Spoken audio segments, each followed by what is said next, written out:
Bapak Ibu pimpinan serta mahasiswa baru yang kami banggakan. Selanjutnya, marilah kita simak bersama paparan materi kebijakan masing-masing bidang. Yang pertama, kebijakan bidang akademik yang akan disampaikan oleh Wakil Rektor Bidang Akademik, Bapak Profesor Dr. Margono M.Hum M.A. Bismillahirrahmanirrahim. Assalamualaikum warahmatullahi wabarakatuh. Selamat pagi, salam sejahtera bagi kita semua. Om Swastiastu, Salam, Namo Buddhaya, Salam Kebajikan, Rahayu.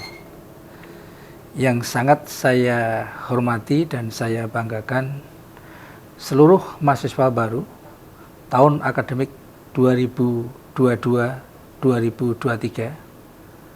Pertama-tama kami mengucapkan selamat kepada seluruh mahasiswa yang telah diberi amanah sebagai mahasiswa baru tahun akademik 2022-2023. Saya berharap bahwa adik-adik mahasiswa baru yang diterima tahun ini menjadi mahasiswa yang luar biasa, seperti kakak kelas saudara yang memiliki keseimbangan otak kanan, otak kiri, keseimbangan hard skills sama soft skills.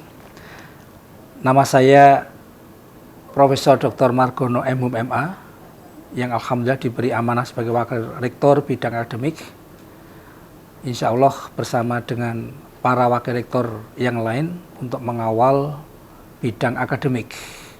Perlu kami sampaikan kepada adik-adik semua bahwa bidang akademik sebagai salah satu pilar perguruan tinggi yang mengawal tentang peningkatan kompetensi yang dimiliki oleh para mahasiswa tentunya dalam bidang akademik.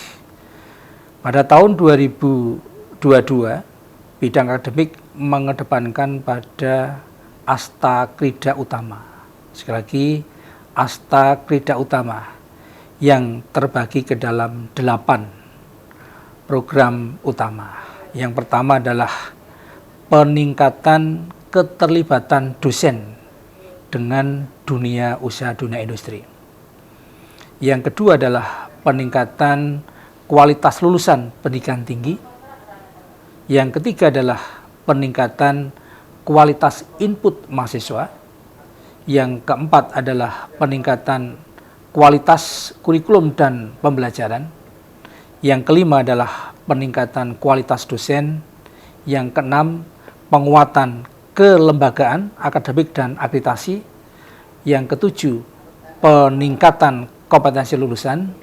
Dan yang kedelapan adalah menumbuh kembangkan cyber campus atau cyber university yang insya Allah di era revolusi industri 4.0 kita akan mengedepankan pada cyber university yang akan memberikan kemudahan kepada mahasiswa untuk melaksanakan peningkatan berbagai kompetensi yang dimiliki sesuai dengan keahlian adik-adik mahasiswa semua, dengan mengedepankan pada trigoji. Yang pertama adalah Yutagoji, yaitu bangunan self-determined learning di antara para mahasiswa. Yang kedua adalah Pedagogi, yaitu kolaborasi antar mahasiswa, baik pada perguruan tinggi asal maupun lintas perguruan tinggi, baik dalam negeri maupun luar negeri, dan tentunya juga kolaborasi antara mahasiswa dengan dosen. Dan yang ketiga adalah Cybergoji, mengedepankan IoT, Internet of Things, IOP, Internet of People, untuk menumbuh kembangkan kemandirian di dalam belajar.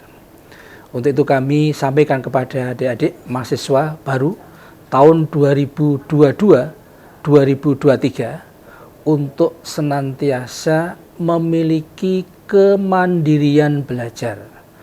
Sekali lagi, kemandirian belajar.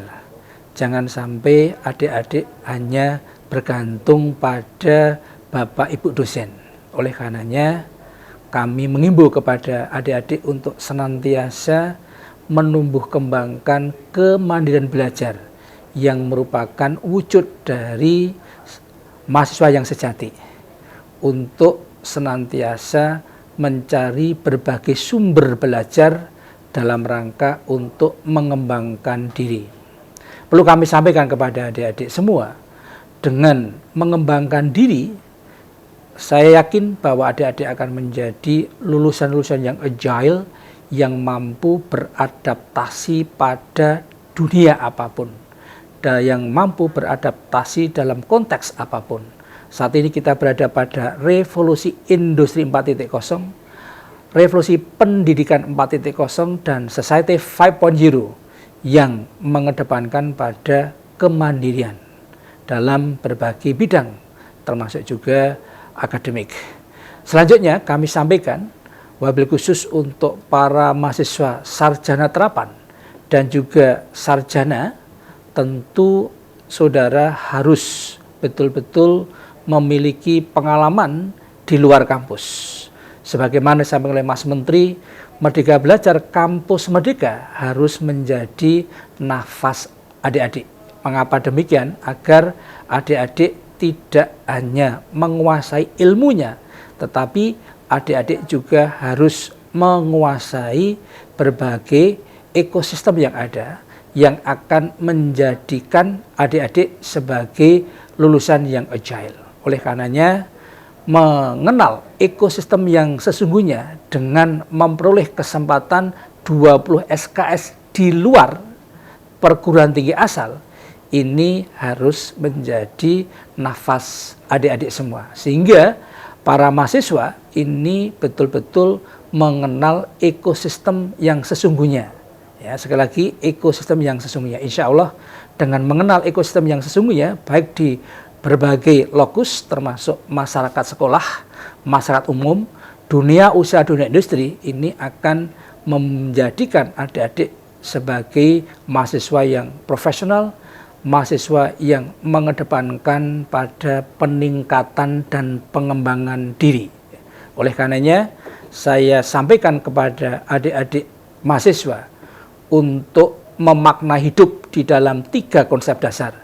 Yang pertama adalah hidup untuk kehidupan, hidup untuk menghidupi, dan hidup untuk mengabdi. Saat ini adik-adik dalam rangka untuk memaknai hidup untuk kehidupan, hidup untuk menghidupi, dan insya Allah pada saatnya adik-adik untuk memaknai hidup dalam rangka mengabdi kepada bangsa dan negara. Dan yang terakhir kami sampaikan kepada adik-adik mahasiswa baru untuk senantiasa memaknai literasi sebagai 3 dimensi, dengan menggunakan 3 dimensi. Yang pertama adalah literasi yang dimaknai dengan learn to learn, learn to unlearn, dan learn to relearn. Dengan 3 dimensi tersebut, saya meyakini bahwa adik-adik mahasiswa baru yang diterima tahun akademik 2022-2023 akan menjadi mahasiswa yang sejati. Demikian yang dapat saya sampaikan, kurang lebihnya mohon maaf. Wassalamualaikum warahmatullahi wabarakatuh. Selamat siang, salam sejahtera bagi kita semua. Terima kasih. Yang kedua, bidang kebijakan umum dan keuangan yang akan disampaikan oleh Wakil Rektor Bidang Umum dan Keuangan, Bapak Profesor Dr. Edi Purwanto, MPD. Assalamualaikum warahmatullahi wabarakatuh. Saya Profesor Dr. Edi Purwanto yang saat ini ditugasi sebagai Wakil Rektor Bidang Umum dan Keuangan Universitas Negeri Yogyakarta, mengucapkan selamat datang pada para mahasiswa baru Universitas Negeri Yogyakarta yang telah berhasil masuk di UNJ, baik melalui SNMPTN, SBMPTN maupun seleksi mandiri. Semoga kalian bisa belajar lebih senang sesuai dengan cita-cita saudara dan bisa menyelesaikan studi dengan baik. Khusus saya yang menggalang atau yang membidangi bidang umum dan keuangan, saya memberikan kesempatan pada kalian untuk menikmati sarana dan prasarana yang telah disediakan oleh UNJ, baik sarana yang berupa ruang-ruang perkuliahan, laboratorium, maupun sarana-sarana yang berada di halaman atau taman-taman. Silakan pergunakan sarana yang telah kami sediakan untuk kalian bisa belajar dengan baik. Kami sangat berharap kalian bisa menyelesaikan program ini dalam waktu yang tidak lama, sesuai dengan apa yang telah kalian rencanakan. Untuk program S1 ya 8 semester. Untuk program S2 ya sekitar 4 semester paling lama. Dan S3 6 semester. Jadi program-program profesi sesuai dengan tuntutannya. Di bidang 2 atau bidang umum keuangan, kami juga mengelola atau mengendalikan tentang UKT maupun SPP. UKT bagi teman-teman yang program diploma maupun S1, sedangkan SPP bagi teman-teman program S2 dan S3. Nah, dari uang yang telah kalian bayarkan atau kalian setorkan ke UNJ, kami gunakan untuk memfasilitasi seluruh kegiatan pembelajaran yang ada di UNJ, termasuk juga pengembangan dan lain-lainnya. Harapan kami, kalian bisa menyelesaikan program secara tepat waktu, tidak terlalu lama. Selain itu juga ada program-program beasiswa yang bekerja sama dengan bidang kemahasiswaan untuk membantu kesejahteraan kalian. Saya kira itu dari saya. Selamat belajar di UNJ. Mudah-mudahan kalian bisa menggapai cita-cita kalian dan tepat waktu dalam menyelesaikan program ini. Terima kasih. Assalamualaikum warahmatullahi wabarakatuh. Yang ketiga, kebijakan bidang kemahasiswaan dan alumni yang akan disampaikan oleh Wakil Rektor Bidang Kemahasiswaan dan Alumni, Bapak Profesor Dr. Lantip Diat Prasojo STMPD.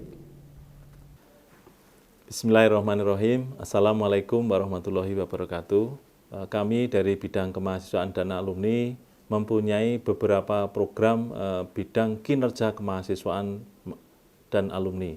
Program kerja kami ada 4 bidang. Yang pertama adalah manajemen institusi, yang di dalamnya nanti ada berbagai macam peraturan, kegiatan-kegiatan yang menyangkut kemahasiswaan diatur di dalam SOP maupun peraturan-peraturan yang sudah ditetapkan di bidang kemahasiswaan dan alumni.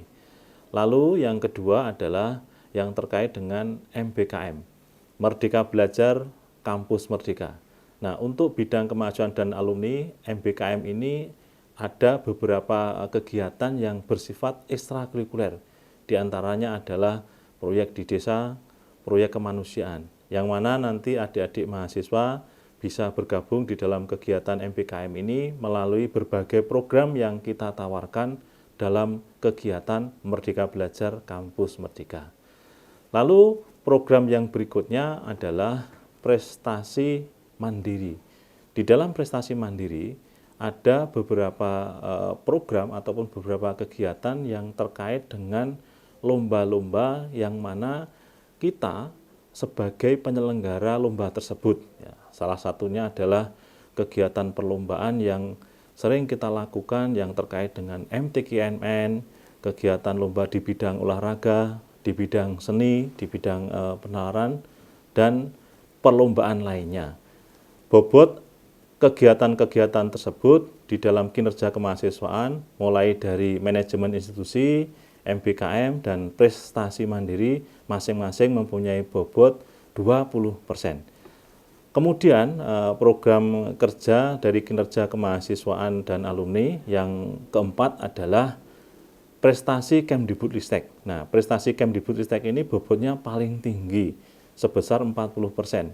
Karena kegiatan ini diselenggarakan oleh Kemdikbudristek melalui Puspresnas dan Belmawa. Ada 28 lomba ataupun kegiatan yang diselenggarakan oleh Kemdikbudristek pada level nasional, dan ada 8 lomba yang diselenggarakan oleh Kemdikbudristek pada level internasional. Pada saat ini UNJ mengikuti berbagai macam lomba yang diselenggarakan oleh Kemdikbudristek, namun ada satu lomba yang kita tidak bisa mengikuti karena lomba tersebut dikhususkan untuk mahasiswa kedokteran. Sementara kampus kita belum ada mahasiswa kedokteran. Mungkin beberapa hal yang terkait dengan program kerja dari kinerja kemahasiswaan sebagaimana saya sebutkan tadi, mudah-mudahan nanti adik-adik mahasiswa bisa berminat untuk mengikuti program-program yang tergabung di dalam kinerja kemahasiswaan UNJ. Demikian yang dapat kami sampaikan. Tetap semangat untuk berkuliah. Mudah-mudahan nanti panjenengan semuanya adik-adik mahasiswa bisa sukses menjadi mahasiswa UNJ, lulus tepat waktu, IPK tinggi, dan bisa membanggakan bangsa dan negara sekaligus orang tuanya. Akhirul kalam, billahi taufik wal hidayah. Wassalamualaikum warahmatullahi wabarakatuh. Dan yang keempat, kebijakan bidang perencanaan dan kerjasama yang akan disampaikan oleh Wakil Rektor Bidang Perencanaan dan Kerjasama, Bapak Profesor Dr. Siswantoyo MKes. Perkenalkan, saya Profesor Dr. Siswantoyo MKes AIFO, Wakil Rektor Bidang Perencanaan dan Kerjasama Universitas Negeri Yogyakarta periode 2021-2025. Dalam rangka mengawal UNY menuju tenar lembagaku sejahtera warganya dan menuju World Class University dalam rangka mewujudkan visi dan misinya, maka bidang perencanaan dan kerjasama untuk membuat sebuah rancangan desain dalam rangka perencanaan dan kerjasama yang lebih kuat. Saat ini di dalam bidang perencanaan dan kerjasama ada 4 tim ahli atau disebut staf ahli atau kelompok kerja di bidang kerjasama dalam negeri, bidang kerjasama luar negeri, bidang perencanaan, dan bidang humas, promosi, dan komersialisasi yang didukung juga dengan staf tenaga kependidikan. Masing-masing memiliki tugas fungsi yang sangat bagus, strategis dalam rangka menerjemahkan, mengawal UNY untuk menjadi universitas berkelas dunia. Di dalam rangka kerjasama dalam negeri, kami membuat satu model desain dari UNY untuk Indonesia. Maka kami menjalin kemitraan dengan berbagai institusi, dari institusi pemerintahan, dari Provinsi Aceh sampai provinsi di Papua, di Merauke yang paling selatan. Nah, kita tersebar kerjasama itu dan turunannya juga di kabupaten dan dinas-dinas terkait yang terfokus dari masing-masing pemerintahan. Banyak hal yang dikerjasamakan di dalam kerjasama dalam negeri, yang impact juga untuk para mahasiswa adalah para mitra kita gunakan untuk mengimplementasikan Merdeka Belajar Kampus Merdeka, untuk menerjunkan mahasiswa melakukan praktek kependidikan dan kuliah kerja nyata di masyarakat yang tersebar di seluruh wilayah Nusantara ini.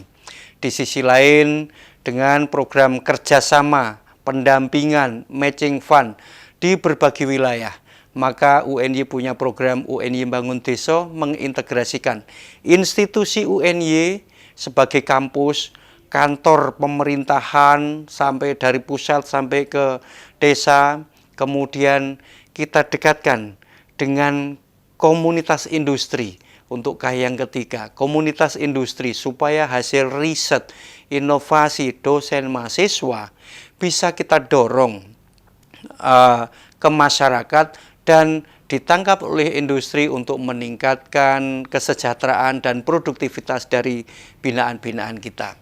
Ya. Di sisi lain kita kerjasama dengan dunia usaha, dunia industri adalah untuk mendorong hasil-hasil riset untuk bisa diproduksi dan bermanfaat untuk masyarakat luas. Nah, ini untuk dalam negeri.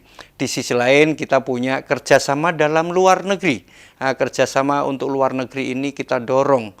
Kita punya mitra saat ini, kerjasama kita implementasi lebih dari 6.000 kerjasama yang terimplementasi untuk pelaksanaan program. Kita menjalin dengan para duta besar Indonesia yang ada di luar negeri dan duta besar luar negeri yang juga ada di Indonesia. Di samping itu kita bekerja sama dengan perguruan tinggi yang masuk 100 dunia best, top 100. Kita melakukan kerjasama intensif dan perguruan tinggi di luar top 100 tetapi memiliki keunggulan-keunggulan. Dan kerjasama ini sudah tersebar di berbagai benua dan negara. Ini satu tantangan. Dan dari kerjasama luar negeri ini, para mahasiswa bisa mengambil peluang untuk bisa memanfaatkan. Contoh, kita punya kolaborasi dengan kedutaan Beijing, di mana di sana ditawarkan untuk studi lanjut dengan beasiswa yang dari universitas di sana. Kemudian dari sekolah Indonesia di luar negeri bisa dijadikan sebagai mitra untuk PK, KKN, MBKM, para mahasiswa dan Bapak Ibu dosen semuanya. Di sisi lain kita sedang merintis dengan industri-industri terkait dengan mobil listrik, terkait dengan inovasi yang lainnya. Kita akan dorong untuk bisa lebih intensif. Dari UNY untuk dunia. Sisi lain dari perencanaan kita, bidang perencanaan ini adalah membuat satu planning, mau dibawa kemana UNY sampai pada tahun yang kesekian. Melalui bidang perencanaan kita membangun yang namanya rencana strategis, Renstra UNY dari 2019-2025. Ini sedang kita jalankan, tetapi mahasiswa perlu tahu. Saat ini UNY berada pada kategori PTN BLU dan sebentar lagi ini sudah berproses di meja Bapak Presiden Joko Widodo untuk ditandatanganinya peraturan PP Statuta UNY menuju PTNBH yang kita akan dihadapkan untuk menuju kemandirian yang kreatif, inovatif, dan berkelanjutan dari insan SDM UNY yang unggul, dosen, karyawan, mahasiswa. Ini tantangan bagi kita, mahasiswa semuanya, maka kami mahasiswa, ayo kita dorong untuk lebih gercep, gerak cepat untuk menyongsong perubahan. Dalam perubahan dari PTN BLU ke PTN BH ada dua hal yang krusial. Yang pertama, perubahan struktural akan terjadi perampingan atau efektif, efisien sesuai dengan kajiannya, struktur yang ada di UNY. Yang berikutnya, perubahan kultural, perubahan mindset kita untuk berpikir futuristik, untuk berpikir efektif, efisien, low budget, high impact, dan sebagainya sesuai dengan komitmen kita bersama untuk tumbuh berkembang bersama, sukses bersama, dan sejahtera bersama. Maka bidang perencanaan membuat satu rencana strategis terkait PTNBH hingga tahun 2045. Di mana tahun 2045 milestone kita setiap tahun ini terjadi perubahan pergeseran core bisnis UNY yang saat ini kita mempersiapkan untuk PTNBH dan pada tahun 2045 UNY menjadi edupreneur university. Secara konseptual kita akan berubah, lebih gercep, lebih cekat-cekat. Nah, dan di sisi lain kita merencanakan untuk pembangunan SDM jangka panjang dengan merubah kurikulum yang lebih efektif yang dilaksanakan bidang perencanaan, bidang akademik, pembinaan SDM mahasiswa yang dikawal oleh Bapak Wakil Rektor bidang kemahasiswaan dan alumni, dan kesejahteraan income generating yang banyak dengan infrastruktur, dengan core bisnis untuk hilirisasi hasil riset, layanan akademik dan non-akademik yang bisa berimpact pada income generating dalam rangka meningkatkan in-out dan anggaran UNY. Nah, dengan demikian akan tercapai di sana apabila kita siap secara pribadi maupun kelembagaan untuk merubah diri kita, bisa gerak cepat, memiliki konektivitas, hubungan kerjasama yang kuat, dan bisa saling membantu. Di sisi lain, yang keempat adalah Humas Promosi dan Komersialisasi yang memiliki tugas sebagai garda depan UNY melalui pintu website, melalui layanan dari berbagai institusi.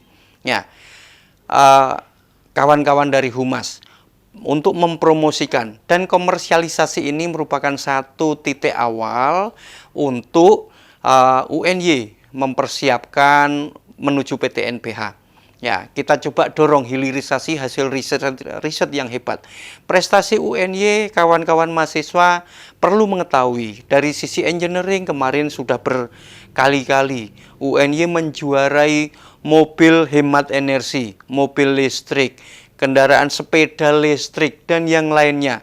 Sehingga dari mahasiswa didorong untuk tumbuh berkembang terkait dengan inkubator bisnis, startup dibina, dan untuk bisa mengembangkan menjadi sebuah CV atau perusahaan atau PT dan mandiri. Itu akan mendorong indikator kinerja utama mahasiswa cepat mendapatkan pekerjaan sebelum 6 bulan pertama setelah lulus. Ini tantangan untuk para mahasiswa semuanya.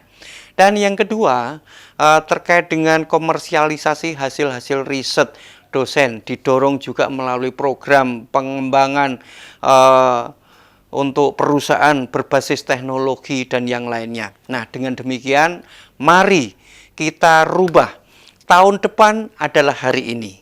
4 tahun yang akan depan adalah hari esok atau minggu depan. Maka kita kompres. Kita berpikir futuristik. Mahasiswa harus selalu merencanakan untuk studi S1 3,5 tahun selesai karena kurikulum dikonsep dalam 7 semester. Dan jangan lupa untuk mengaktualisasi potensi keberbakatan para mahasiswa melalui perencanaan, karena berencana itu keren. Kalau kamu mau menjadi mahasiswa yang keren, buat perencanaan. Kapan? Tuliskan. Kapan akan lulus, berapa IPK, dan akan bekerja di mana, akan bekerja sebagai apa, didesain dari sekarang. Juara by design. Kalau kamu mau juara, harus disiapkan. Dan orang yang hebat adalah orang yang memiliki jejaring yang kuat dan memiliki konsep untuk saling membantu, mutualisme, saling menguntungkan. Maka jargon dari perencanaan dan kerjasama untuk membangun UNY menjadi lebih hebat lagi di masa yang akan datang. Dengan 7 fakultas, dengan 100 lebih program studi, mari kita dorong bersama. Bersama kita bisa, bersatu kita maju, bermitra kita juara. UNY siap untuk gumregah, menyongsong perubahan, gumregah, mencipta perubahan, mewujudkan visi, misi menjadi world class university. Selamat sukses untuk para mahasiswa. Ciptakan, jangan percaya, tapi laksanakan. Buktikan. Dengan perencanaan itu keren, 3,5 tahun selesai S1, lanjut S2, 3 semester lanjut S3 dalam 2,5 tahun. Sukses para generasi emas UNY yang akan datang. Terima kasih. Demikian rangkaian acara pembukaan pengenalan kehidupan kampus bagi mahasiswa baru Universitas Negeri Yogyakarta tahun akademik 2022-2023, dan selamat melaksanakan PKKMB. Sekian dari kami, mohon maaf atas segala kekurangan, tetap jaga kesehatan, dan tetap semangat. Billahi taufiq wal hidayah. Wassalamualaikum warahmatullahi wabarakatuh.